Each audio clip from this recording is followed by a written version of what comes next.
Assalamualaikum warahmatullahi wabarakatuh. Jumpa lagi dengan saya di Abil Maiwa Channel.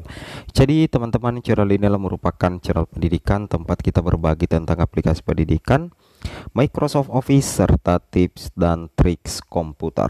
Jadi pada video kali ini teman-teman ya, kembali lagi admin akan mencoba mengupdate ya informasi terbaru seputar perkembangan P3K Guru tahun 2023. Yang mana yang akan saya bahas di sini adalah cek pengumuman kelulusan, analisis nilai 500 ke atas untuk P2 P3 yang bisa kita kategorikan masuk dalam kategori aman ya di seleksi P3K Guru 2023. Tapi sebelum kita lanjut teman-teman ya, bagi rekan-rekan guru yang baru pertama kali menemukan channel ini, jangan lupa tekan tombol subscribe dan aktifkan lonceng notifikasi agar setiap hari Bapak Ibu bisa mendapatkan update informasi terbaru seputar perkembangan P3K. Yang mana kita ketahui ya, berdasarkan informasi dari Panselnas Kemendikbudristek di website resminya, bahwasanya untuk pengumuman kelulusan itu insya Allah akan dilaksanakan dimulai tanggal 6 Desember sampai tanggal 15 Desember ya. Jadi masing-masing pelamar harap bersiap ya untuk mengecek akun SSCSN atau mengunjungi website resmi masing-masing BKPSDM ataupun website resmi dari Kemendikbudristek. Terkait dengan analisis nilai 500 ke atas bagi P2 dan P3, kita kategorikan bahwa angka 500 itu adalah merupakan angka yang tinggi Bapak Ibu ya, terutama bagi P2 dan P3, karena untuk nilai maksimal P3K Guru 2023 itu 670. Itu nilai maksimal secara keseluruhan. Nah, ketika teman-teman sudah mendapatkan nilai 500 ke atas, itu kami kategorikan sebagai nilai yang tinggi, tapi tidak semuanya dalam posisi aman. Penentunya itu tergantung dari pesaing teman-teman, kategori pelamar teman-teman, kemudian jumlah formasi yang tersedia di masing-masing instansi. Itu yang sangat mempengaruhi nilai 500 ke atas masuk kategori aman dan masuk kategori tidak aman. Seperti itu kira-kira teman-teman ya. Oke, tanpa basa-basi kita langsung saja.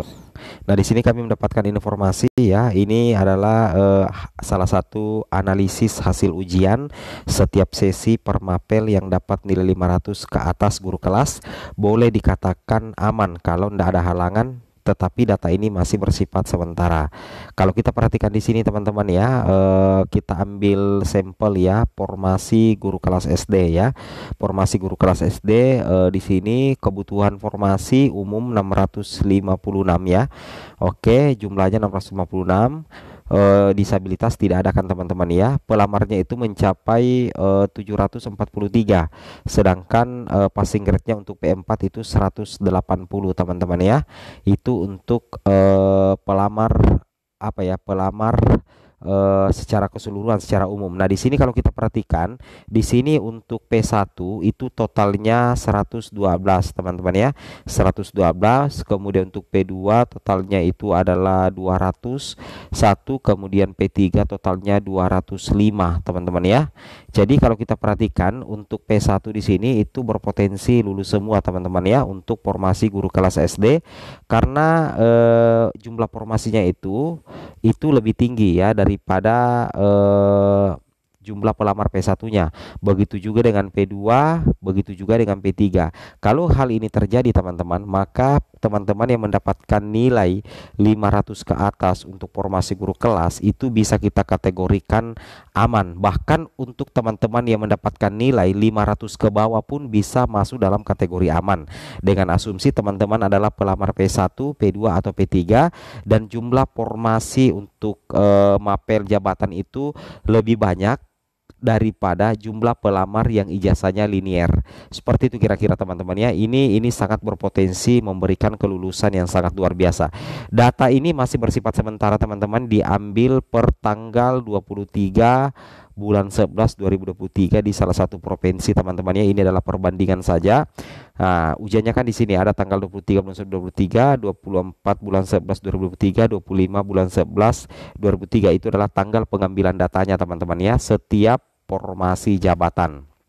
Nah, kemudian di sini teman-teman perhatikan, ini adalah salah satu contoh teman-teman ya. Anggaplah ini adalah nilai CAT P3K Guru 2023. Di sini ada 6 orang ya, ada Ayu, Budi, Naila, Santi, Doni, dan Sari teman-teman. Nah, anggaplah di sini mereka ini adalah pelamar, apa ya teman-teman? Kita buatkan asumsi dulu pelamar P3 ya. Ini adalah pelamar P3 yang masuk dalam kategori pelamar P3 adalah Santi ya. Santi ini P3 teman-teman ya. Kemudian Doni juga adalah P3. Kemudian Sari ini adalah P2. Oke, Sari ini adalah P2. Kemudian Ayu, Budi, dan Naila ini adalah P4 semua. Oke. Nah, kira-kira yang masuk dalam kategori aman rata-rata nilainya ini adalah 500 ke atas teman-teman ya. Nah, anggaplah formasinya di sini kalau kita perhatikan anggaplah formasinya 4 teman-teman ya. Formasinya 4 yang tersedia untuk formasi guru kelas SD. Nah, kira-kira angka nilai 500 yang masuk dalam kategori aman yang mana kira-kira teman-teman ya. Kalau kita perhatikan dari nilai ini yang tertinggi sebenarnya adalah Ayu. Nilai teknisnya itu adalah 400, kemudian manajerialnya nilainya 92, sosial kulturalnya itu 72, wawancaranya 38, sehingga nilainya nyaris sempurna ya, 602 teman-teman dari nilai 670. Kemudian ada Budi, nilainya nilai teknisnya 392, manajerialnya 90, sosial kultural 73, wawancaranya tinggi juga ya 36, total nilainya 591 ya. Kemudian Naila ya nilainya 388, manajerialnya 88, kemudian sosiokultural 76, wawancaranya 38. Nilai totalnya 590. Kemudian Santi nilai teknisnya 375, manajerialnya 82, sosiokulturalnya 76, wawancaranya 40, total nilai 573. Kemudian Doni nilai teknisnya 350, manajerialnya 74, sosiokulturalnya 74, wawancaranya 35, total nilai 529.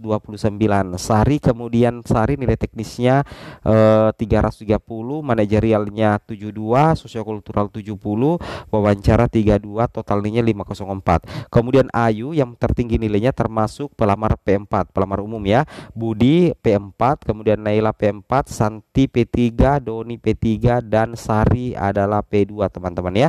Nah, kira-kira berdasarkan nilai di sini siapa yang tertinggi? Yang tertinggi adalah Ayu, tapi siapa yang lulus mengisi 4 formasi ini teman-teman? Nah, berdasarkan aturan terbaru di seleksi P3K Guru 2023 untuk prioritas penempatan itu berdasarkan urutan kategori, dimulai dari P1, P2, P3, dan P4. Kebetulan pada kasus ini P1-nya sudah penempatan teman-teman. Tersisa 4 formasi yang diperebutkan oleh 6 orang atau 6 pelamar.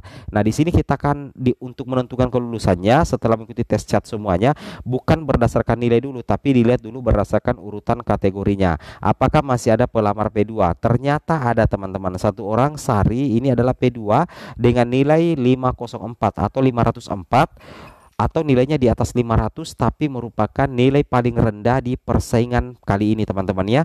Sari ini mendapatkan nilai paling rendah yaitu 504, tapi Sari menjadi peringkat pertama.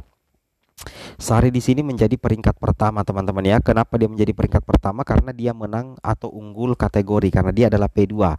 Maka Sari ini lulus teman-teman ya, mengisi satu formasi. Sari ya peringkat pertama. Peringkat kedua itu akan di-ranking berdasarkan nilai karena masih ada P3 teman-teman. Jadi diurut dulu berdasarkan kategori. Ada 2 orang P3 itu Santi dan Doni. Kira-kira siapa yang berpotensi lulus teman-teman ya? Maka yang berpotensi lulus di sini adalah Santi ya.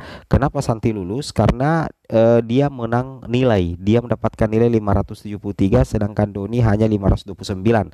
Maka peringkat kedua dipegang oleh Santi teman-teman ya. Oke, peringkat kedua. Kemudian di sini Naila ya peringkat keberapa ya? Nah, jadi otomatis yang lulus di sini adalah Santi dan Doni. Jadi 3 formasi sudah diisi. Santi, Doni, dan Sari masing-masing P2, P3, dan P3. Nah, untuk satu jatah terakhir karena ada 4 formasi, ini memperebutkan satu formasi lagi diperebutkan oleh 3 orang, itu Ayu, Budi, dan Naila. Nah, ternyata Ayu itu yang tertinggi nilainya, dia adalah P4 mendapatkan nilai 601, Budi 591, Naila 590. Nah, Berarti nilai yang Ayu yang lulus teman-teman, karena dia P4 yang paling tinggi nilainya di antara 3 P4 yang lain. Nah, seperti itu ya. Jadi yang peringkat pertama Sari, meskipun nilainya rendah karena dia menang urutan kategori. Oke, semoga bermanfaat. Assalamualaikum warahmatullahi wabarakatuh.